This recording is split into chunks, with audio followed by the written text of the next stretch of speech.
Tonight's big stories. The government braces for difficult months ahead due to El Nino, with the Science Department warning that some 65 provinces could suffer from moderate to severe drought as early as next year. But there is some hope. A landmark deal has been struck over at COP28 in Dubai. For the first time ever, some 200 countries, including the Philippines, have committed to transition away from fossil fuels, the main driver of climate change.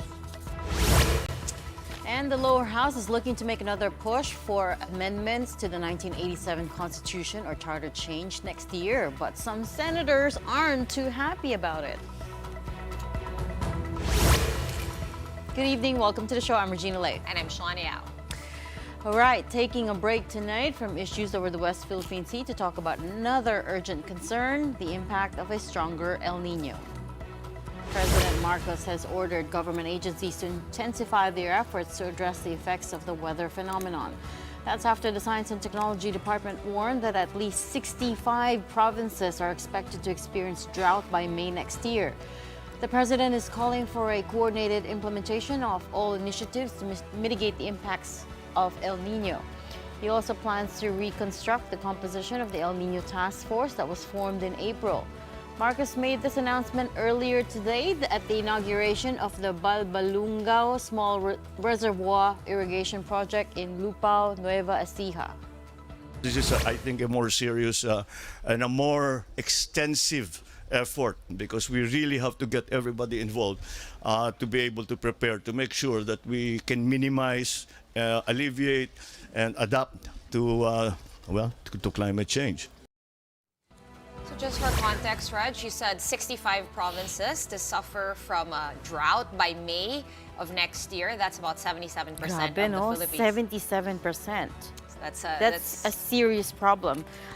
Renato Solidum, Department of DOST Secretary, also said that around 6 provinces, or about 7%, will experience dry spell, and the rest of the country will experience dry conditions. All right, let's do some definition of terms now. Okay, what is the difference between droughts, dry spells, and dry conditions? Naman, of course, let's define it. All right, a dry condition is defined by Pag-asa as 2 consecutive months of below normal rainfall condition. That's at least 21 to 60% less from average rainfall. Meanwhile, a dry spell means there is at least 3 straight months of below normal rainfall conditions, also at around 21 to 60%, while a drought means 3 straight months of way below normal rainfall conditions, which means at least 60% reduction from the average amount of rain. Now, which specific areas are seen to experience drought by mid-2024? Well, here's what our Department of Science and Technology Secretary Renato Solidum told 1PH. Ang dry spell sa extreme northern Luzon yan, no? Ilocos Norte, Cagayan Valley. Then the rest of the country ay drought, except siguro yung eastern Mindanao, Davao Oriental side, and central Mindanao. So essentially, Luzon, Visayas, and then parts of Mindanao, northern and the southwestern part, no? Yun po yung magkakaroon ng drought.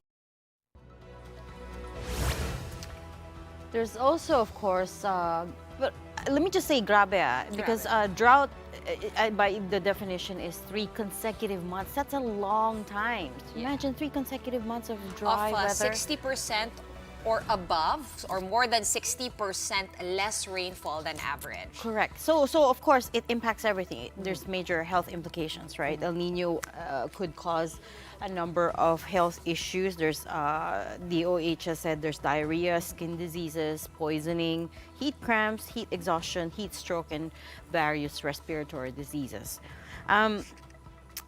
Secretary Solidum also likened the prevailing El Nino to what happened back in 1997, 1998, so medyo matagal na. We might have forgotten this, but that time was the worst that was experienced by the Philippines, and it left billions of pesos in damage to agriculture. So, di lang yun, aaray pa yung mga bulsa natin. For sure, things will start to get pricey. And that's why when President Marcos talks about preparation for drought, for El Nino, he in the same breath, talked about fiscal measures like tariff reductions, right? Why is that important? Because we need to plan ahead, right? We need to potentially front load the imports now to build up our buffer stock so that next year, if we do have a shortage of produce like meat, rice, and corn, we would already have the stock here. Hindi lang, we won't Hindi be yung scrambling. magmamadali ka. Kasi by then, you won't get good prices anymore. That's the big problem. So by then, if we only start to import by then, or if we only start to cover our shortfall by then, we're definitely gonna see major price spikes. And again, mataas na nga yung inflation at the moment, right? So that's why it's important when we talk about preparation, there's also planning on the fiscal side. Right. And when the president talks about restructuring the El Nino task force, I wonder what exactly he means by that. Well, we have mobile journalist Yeda Pascual with the answers. Hi, Yeda. What do you have? Sean, the palace has yet to announce details of their planned reconstruction of Task Force El Nino. Currently, the task force is held by the Office of the President, under the leadership of the NDRRMC. The President, though, ordered that Agriculture Department and the National Irrigation Administration to ramp up the construction of irrigation facilities for farmers. The President says that by April of next year, measures to cushion the impact of El Nino should already be in place, in line with Science and Technology Secretary Solidum's recommendation. One of these projects is the mentioned Balbalungaw Small Reservoir Irrigation Project that was launched today. This is expected to supply water to almost 1,000 hectares of farmland in Nueva Ecija, benefiting over 500 farmers.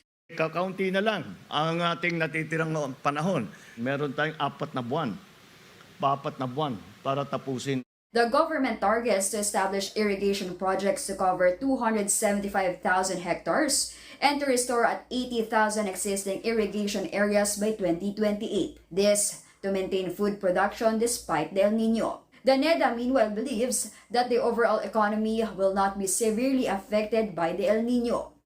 So with respect to growth, to the effect on the economy, I don't think that it will make a big deal. It will impact, and what that channel will probably more on the prices. The big difference between 1997, 1998, and now is that the relative share of agriculture in the economy is now much smaller. Now our agriculture is roughly on something like 10% of the economy. No? Experts have earlier noted, though, that the effects of El Nino could keep upward pressures on rice prices. Sean? Thanks for that, Yeda Pascual. All right, and what you keep saying, Reg, all the time, every time there is a shortage, well, prices definitely go up. And consumers in Metro Manila and Mega Manila will be having to brace for higher water bills as well starting next month. West Zone concessionaire Maynilad will be hiking rates by almost 8 pesos per cubic meter starting January 1st. What this means for low-income Lifeline customers is that they will have to pay an additional 4 pesos and 74 centavos per month, while those consuming 20 to 30 cubic meters monthly can expect an additional 100 to 200 pesos in their monthly water bills. For Manila Water, low-income Lifeline consumers or customers can expect an additional 3 pesos in their monthly water bills, while regular consumers using 10 to 30 cubic meters of water per month could be charged an additional 34 to 154 pesos. The MWSS has acknowledged the impact of this rate hike on the public, but the agency explained that the additional charges will cover the expenses of concessionaires on projects seeking to mitigate El Nino's effect. I'm asking the public for their understanding. It's still an added burden, but we feel that this is a necessary burden because what is more important is to ensure that the proper service is given to the consumers, and that there will be water at the tap, especially with the looming El Nino. I can guarantee that there will be no water crisis because of these projects. It won't be a water crisis, pero yun nga, we should brace for larger water bills, right? Yeah, which is still a crisis if you ask me. Well, first, yeah, especially in some quarters. Okay, so much bad news, no? Pero now for the hope part. The COP28 climate talks in Dubai ended with a historic deal among nations to quote-unquote transition away from fossil fuels. The deal was signed by almost 200 countries that took part in the 2-week summit. This marks the first time in 3 decades of climate summits that nations agreed to move towards a de facto phase-out of fossil fuels. The deal calls for transitioning away from fossil fuels in energy systems in a just, orderly, and equitable manner so as to achieve net zero by 2050 in keeping with the science. The text also recognizes the need for rapid action to limit global warming to 1.5 degrees above pre-industrial levels. Now, this deal came after weeks of furious negotiations turning into all-nighters in the last few days with a lot of back and forth on the wording. It's important that we have the right language when it comes to fossil fuels. It's important that we think about how we get that balance. There are those who want phase out, there are those who want phase down, there are those who want different formulations.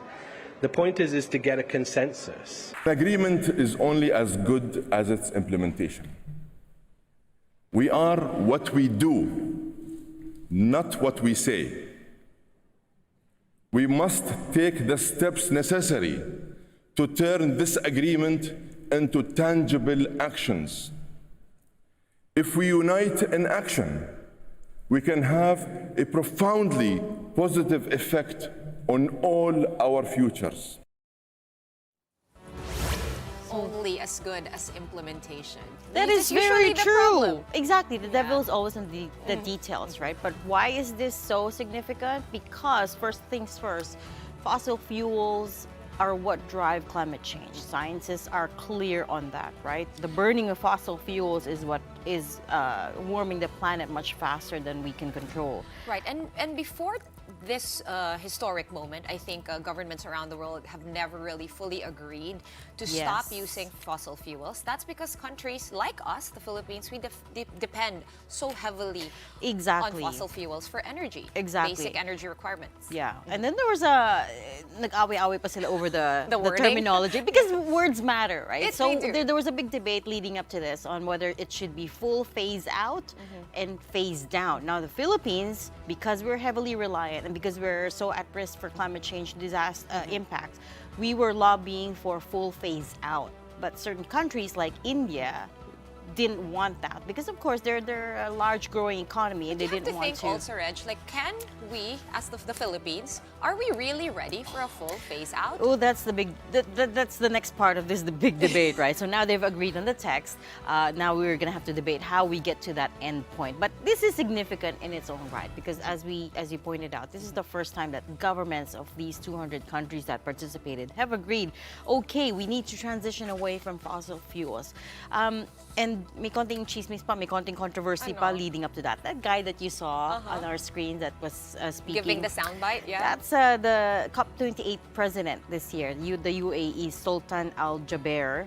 He's also the president of the state-owned oil company in the UAE. It's called ADNOC. So a few days ago, he figured in a controversy because he was caught on a Zoom panel saying that there is no science behind indicating that the fossil fuels is needed to restrict global warming to below 1.5 degrees. But didn't he deny saying that, though? Well, he also said he also suggested that the phase out of coal, oil, and gas would, quote unquote, take the world back into the caves.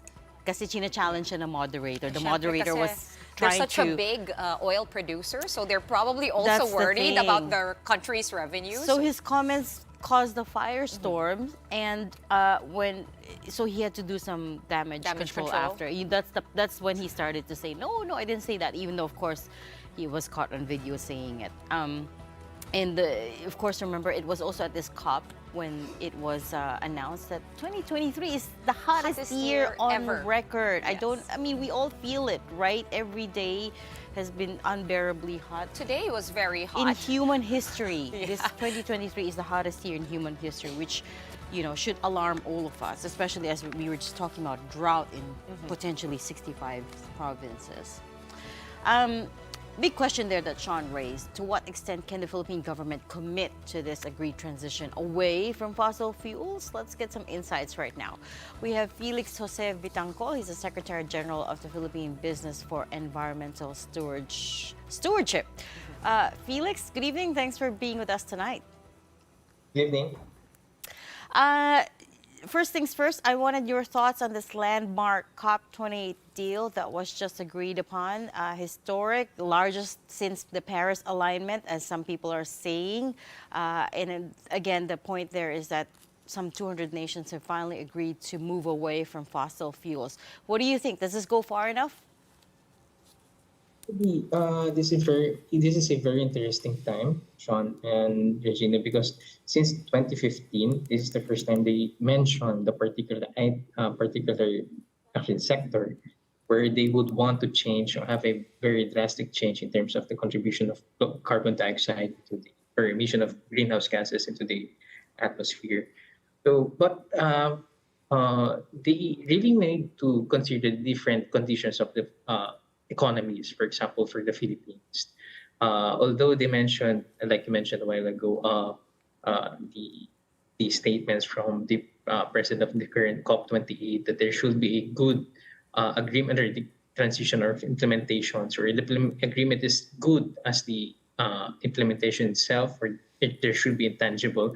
But for the Philippines itself, Philippines is one of the lowest contributors of carbon dioxide or greenhouse gases to the atmosphere, but we're the one of the most impacted by climate change. So,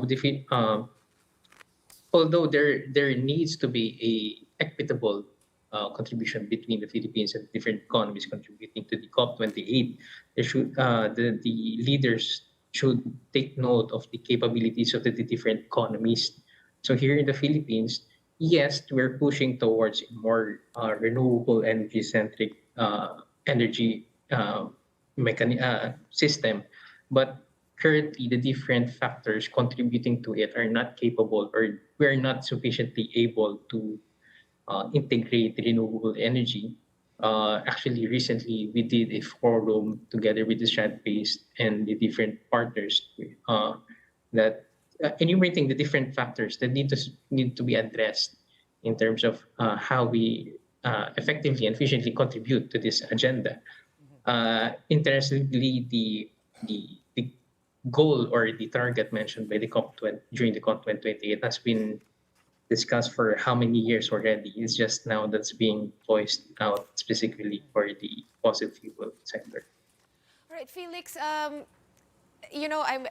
I understand that we are still 1/3 reliant on coal specifically for energy needs. So for me, parang lakas ng loob natin to say we have to phase it out when 1/3 of our energy source is still from fossil fuels. And of course, we have 6% coming from natural gas, but the future of Malampaya is also medyo alanganin at the moment, and we can't do exploration. Although I do have data from 2022 saying that 35.5% of our energy is sourced from RE, or renewable energy, which is good. I think it has been going up. We are also heavily reliant on oil. So anong mangyayari? We can't just switch right away. We're behind on compliance with EPIRA and implementation as well. So even if you say that we do not contribute a lot to the carbon dioxide emissions around the world, we are still heavily reliant on these fossil fuels. So paano yan? Yes, actually, for Philippine Business for Environmental Stewardship and our partner, which is SHAD-based, we advocate for a more right energy mix because we consider the factors of the need to establish a more effective and efficient infrastructure in terms of integrating renewable energy. Hindi natin kaya siyang i-integrate without having it, for example, the different pipelines being accessible by the different transmitters and different stakeholders that has the RE capacity to generate the capacity to generate RE, but are not able to distribute it. So right now, some of the infrastructure strength, regardless of the energy sector, manufacturing, different industry stakeholders, are currently relying on the existing energy system. So right now, the government, at the same time, with partnership with the private sector, should really need to consider how to have a more effective renewable and existing energy mix. Hindi natin siya pwedeng i-abruptly implement na we should phase out different fossil fuels and immediately phase in renewable energy. Even the Malampataya, as you mentioned, there there there are opportunities right now, but in terms of how to effectively implement it nationwide, we really have to address it. How long are we? Kung bibigyan mo tayo ng map no, or timeline, how long do we need to be able to transition into that ideal energy mix? Well, maybe the better question is 2050 is the deadline to net zero. Can we hit it? Right now, we are optimistic that by 2040, there should be around 50% renewable energy integrated into the energy system of our country. Actually, by 2030, there should be 35%. So, being optimistic about it, the government, if they effectively partner with the private sector at the same time, the different stakeholders that has the capacity, technical, financial, and different capacities to contribute in terms of how to effectively integrate it nationwide. At the same time, give those outside of the current energy grid system the opportunity to have those access.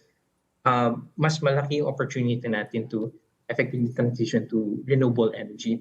But without that, without those parang creating a more effective partnership between stakeholders, there would be a challenge. If we have to answer the question of when, medyo mahirap siya because at the start pa lang we really need to consider the different factors that we really need to address pa.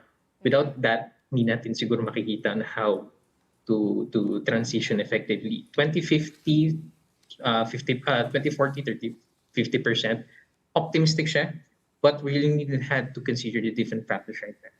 Yun nga, share ko lang, no, kanina my sister actually sent me a link. This link is about a wind farm being put up in Rizal. It will actually be inside the Masungi Geo Reserve. So, medyo magulo yun for me. It is a pitch toward one step closer to renewable energy, but they're putting it in a geo reserve. Are these things not concerning? Because parang medyo self-contradicting siya in a way? And are there other projects like this also around the country, maybe? Regarding that, they need to think about in terms of how would one, this is a reserve, how it would impact the environmental situation. For the same time, if we are to talk about renewable energy integration at the same time, the effective mix, one thing is, gaano siya kalayo doon sa transmission line? Because one of the things that we need to consider is how it would effectively be distributed to different stakeholders. Because we know, here in PBEST and the Strand Base, we want an inclusive energy mix transition. Kasi if we push more on renewable energy, pero malayo naman siya sa current infrastructure, or we don't have the capability to upgrade our infrastructure, being able to integrate this renewable energy, hindi siya maging effective. It won't be efficient. Although we could easily say na parang yes, we have this infrastructure development that contributes around 10% of renewable energy on was able to reduce this 10% to carbon reduction, contribute to carbon reduction. But how is it in terms of the inclusivity? We need to address that. How capable are we to balance that out, those two interests? Kaya ba natin? I mean, realistically speaking? We do, but there needs to be a strategic partnership with the different stakeholders. One is government has the capacity to regulate at the same time, create policies that would push more of the stakeholders benefit. At the same time, the private sector has the financial, technical at the same time, and the expertise in terms of how to integrate this. So if we are able to create a more effective partnership between those stakeholders, including the civil society organizations who are already on the ground, we could possibly do this. Possible, Shay. What about nuclear energy? I understand we just signed some agreement also in the United States. This is also a landmark deal. What are your thoughts on that? Nuclear energy, yes. Is it is also possible, but at the same time, we need to address the different factors similar to integrating renewable energy. Yes, madaling sabihin na, yeah, we would like to push for renewable energy, but the question is, are we capable? One, do we have the infrastructure? Yes, we have, for example, the Bataan that they say that we're going to revive, but at the same time, are we capable of maintaining it? Do you have the technical capacity, experts natin? I believe we have experts, but I'm not sure if they're more on the practical. I know that they have the capacity in terms of knowledge that they could share to the different stakeholders or these expert that would be the government will bring in or the private sector will bring in. But still, we have to address the different factors: technical capacity, infrastructure, safety. We need to consider the safety part. So those are the factors that we need to address. But if the question is yes, yes, kaya natin. We really need to address those three different factors. Una. When you talk about problems integrating renewable energy on the ground, what seems to be the problem as far as you can see? Is it the financial aspect? Is it the lack of expertise? Is it regulatory hurdles? What is it? Outside of private sector involvement, what can we do in the immediate term to ramp up the adoption of RE? Yes. Giving a scenario na medyo na okay yung partnership between the private sector and the government sector, ang problem natin is more of the infrastructure, but not necessarily infrastructure only. It also involves the different policies. Then, in terms of finance, we could easily tap different financial institutions or different funding institutions to give ample financial finance to establish these different infrastructure development for renewable energy.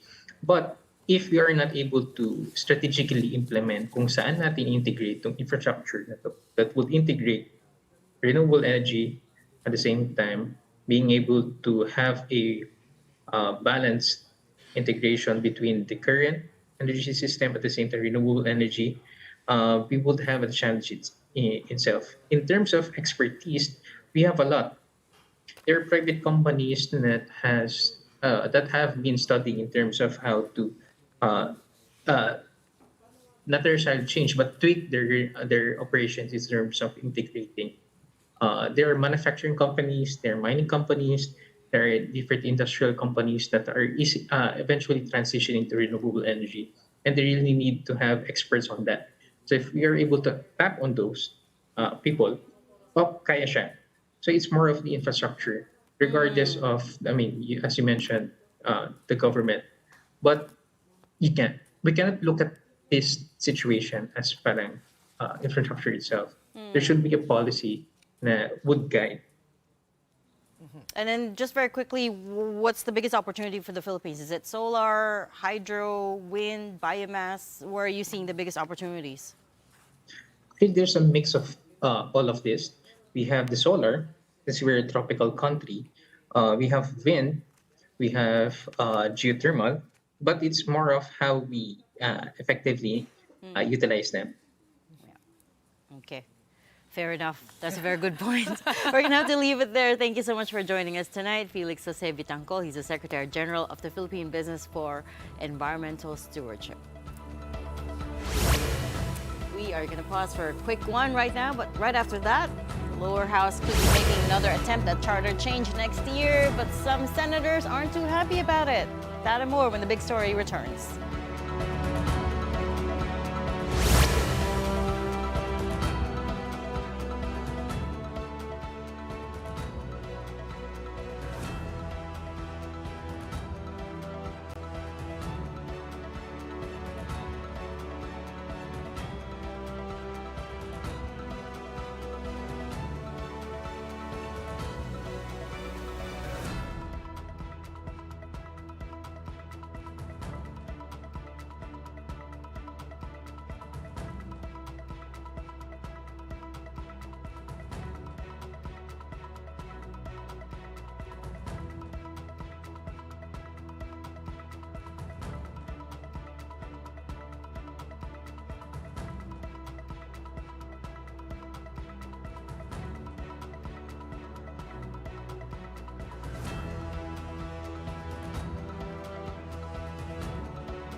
You're still watching The Big Story here on One News. Well, Reg, it looks like talks on charter change have not died after all. House lawmakers are set to make another pitch to amend the Constitution next year.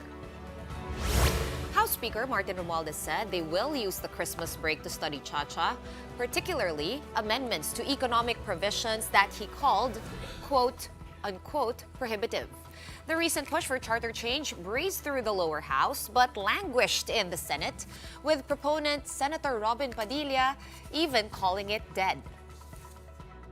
I believe 2024 will allow us again to revisit the whole issue of the Constitution, because I think it's timely that we revisit it, and I said we'd like to focus very much on the economic provisions. We'll be studying this over the break, and perhaps what could be our legacy in the 19th Congress, which is to review and revisit the 87 Constitution and make it more attuned and sensitive and responsive to the times. So how are senators reacting to this renewed push? Where am I looking at? There. Push for Cha-Cha in the lower chamber. Let's ask Camille Samonte. Camille, what do you have?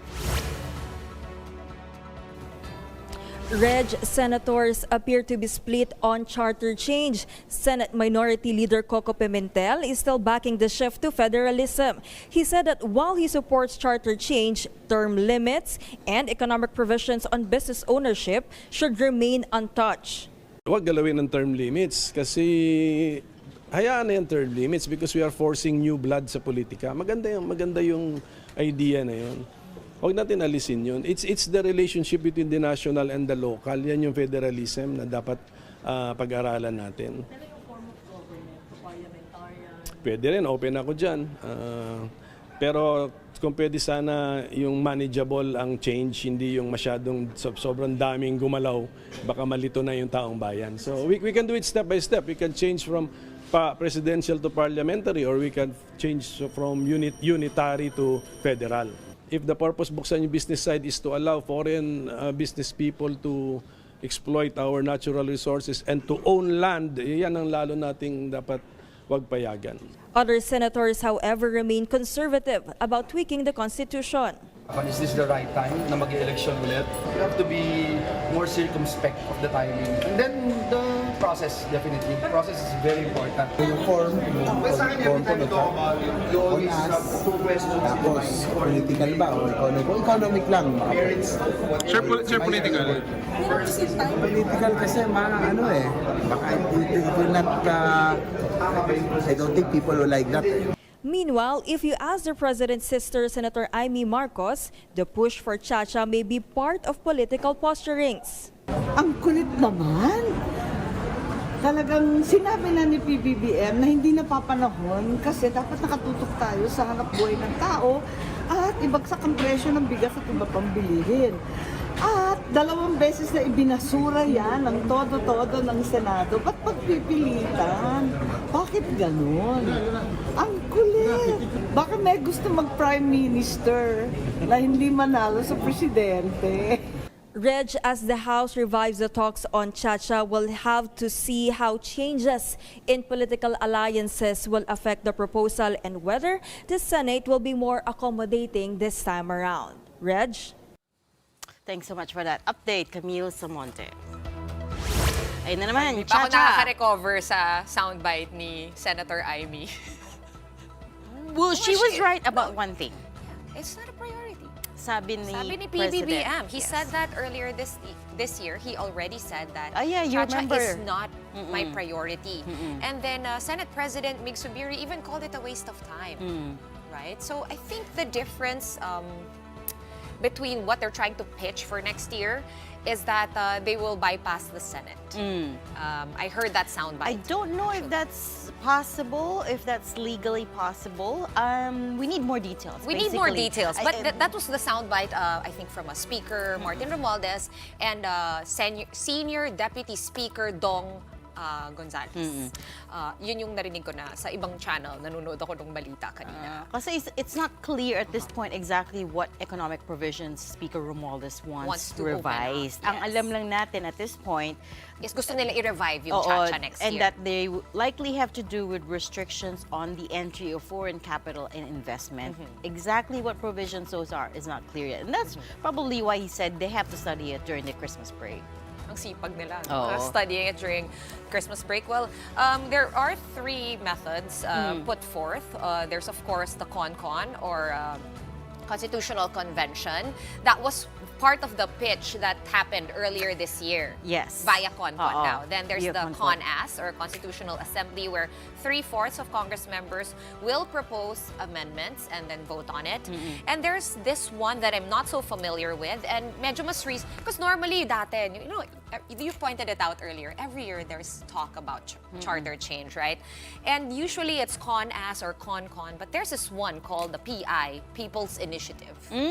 That I'm not too familiar with. I have to so study it too. basically it's a there will be a petition that will have to be signed by 12% of registered voters, with each legislative district represented by 3% of its voters. And I think this is, I'm not quite sure, but based on the statements of Senior Deputy Speaker Don Gonzales, that's one of the measures that one of the methods they're eyeing in order to bypass the Senate. But you know, every time you say bypass the Senate, it doesn't leave a good taste. But also there's big question mark whether it's possible.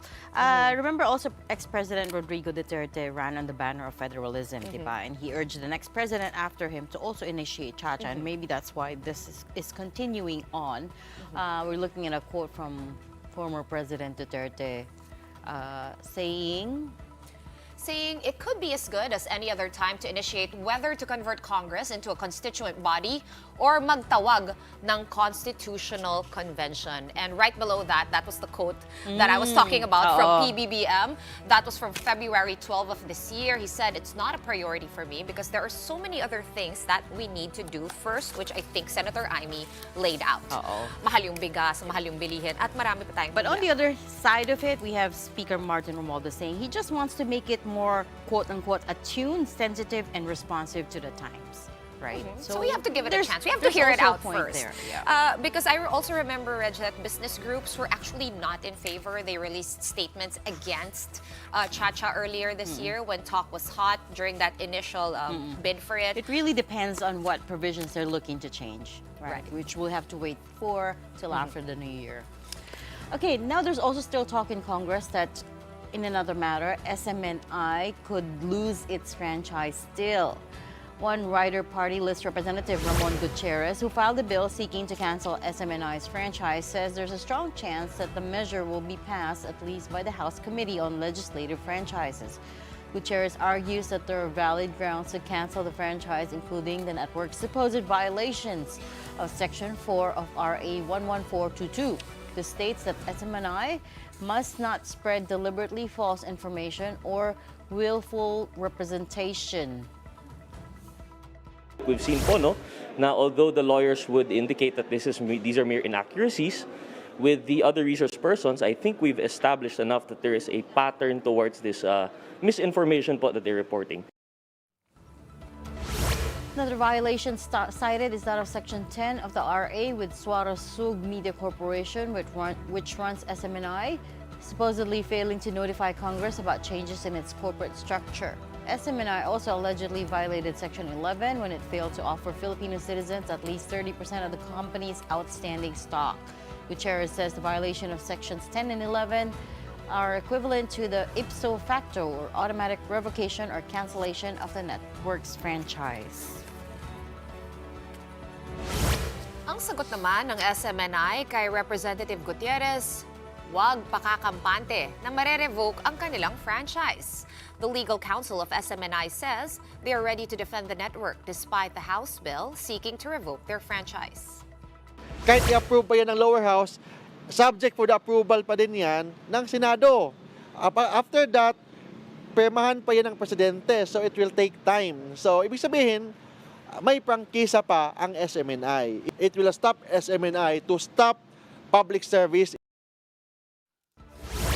Okay, Okay, well, bukod dun no, sa mga franchise violations, Reg, sabi nga ng Legislative Franchises Committee Chairman, Gusta Bunting, that the lower house should also include in its probe the criminal charges being faced by Kingdom of Jesus Christ founder, Pastor Apollo Quiboloy. Yun yung Senator Rizal Senator Tiveros Rizal- had already filed a resolution to look Correct. into the abuses, So right? now they're saying they should take this into consideration with the whole revocation of the franchise issue. I'm not sure if, legally that should be considered or not kasi magkaibang matters naman yun. But again, Pastor Quiboloy is currently on the most wanted list of the FBI due to alleged sex trafficking, rape, and physical abuse. And according to Senator Ontiveros, nangyayari rin siya dito, hindi lang sa United States. Now, that House panel is again inviting Pastor Quiboloy to attend the next House hearing on SMNI. The network has also earlier said that Quiboloy is not involved in the franchise issue as he is only an honorary chairman and has no formal position in the company.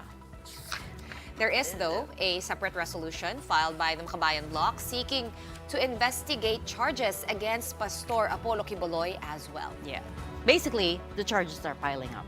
So they're being investigated in both lower house and upper chamber. We're going to pause for a quick one right now, but right after that, the Philippines backed a UN resolution calling for an immediate ceasefire in Gaza. The details when we return. Stay with us.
Welcome back. You're still watching the big story here on One News. The Philippines has voted in favor of a United Nations General Assembly resolution demanding ceasefire in the Gaza Strip. The UN General Assembly overwhelmingly passed a non-binding resolution demanding immediate humanitarian ceasefire in Gaza. 153 countries voted in favor, while 23 abstained. 10 countries, including the United States and Israel, voted against the resolution. Recall that in October, the Philippines abstained from a UN resolution calling for an immediate humanitarian truce between Israel and Hamas. Philippine Permanent Representative to the UN, Ambassador Antonio Lagdameo, stated that the resolution didn't condemn the October 7 assault that resulted in civilian deaths, including that of Filipinos. But what then made him change his stance during the 10th Emergency Special Session of the UNGA? Here's what Lagdameo had to say.